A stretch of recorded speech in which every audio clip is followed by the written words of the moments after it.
जसा आम्ही आमच्या पुत्राच्या वियोगानं मरतो, तूही तुझ्या पुत्राच्याच वियोगानं मरशील. आता आमचा श्रावण पाणी पाजायला नाही ना रे राजा. मरायच्या वेळेला तुझं एकही पोर तुला पाणी पाजणार नाही. काय घडलं? 4 पुत्र त्या दशरथा अंतकाळी एकही नव्हता.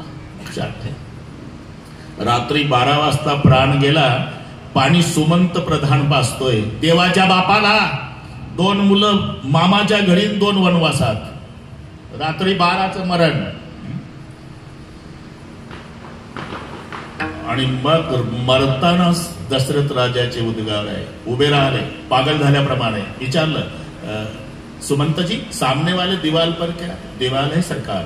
नहीं. कौशल्या, दीवाल है पतिदेव. सुमित्रा, दीवाल है. झूठ बोल रहे आप लोग.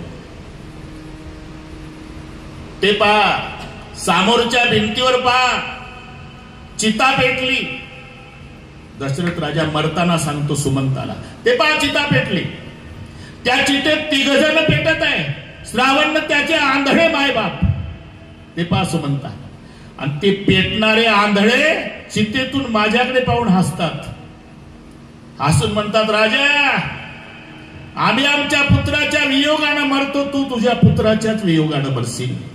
आमचा श्रावण पाणी पाजायला नाही ना रे राजा. अरे मरायच्या वेळेला तुझं एकही पोर तुला पाणी पाजणार नाही. आज कळलं सुमंता, मी देवाचा बाप असलो तरी मलाही केलं कर्म भोगावं लागतं. आंधळ्या मायबापाने देवाच्या बापाला शाप दिला चुकला नाही. म्हणून मायबापाच्या शापात ताकद आहे, ते तपस्व्यांच्या नाही. आणि मायबापाच्या आशीर्वादात सामर्थ्य आहे, ते देवाच्या सुद्धा नाही. म्हणून सकळ तीर्थाची धुरे. जर मायबाप असेल ना आप्पा, तर विनंती सांगतो, अरे जगातले सर्व तीर्थ निर्माण करणारा पांडुरंग परमात्मा.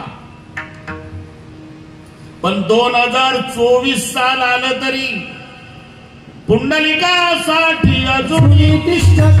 पुंडलिकासाठी अजूनही तिष्ठत. पुंडलिकासाठी अजूनही तिष्ठत. पुंडलिकासाठी अजूनही तिष्ठत. तुकाने महाधन्यताची. तुकाने महाधन्यताची. तुकाने महाधन्यताची. पुंडलिका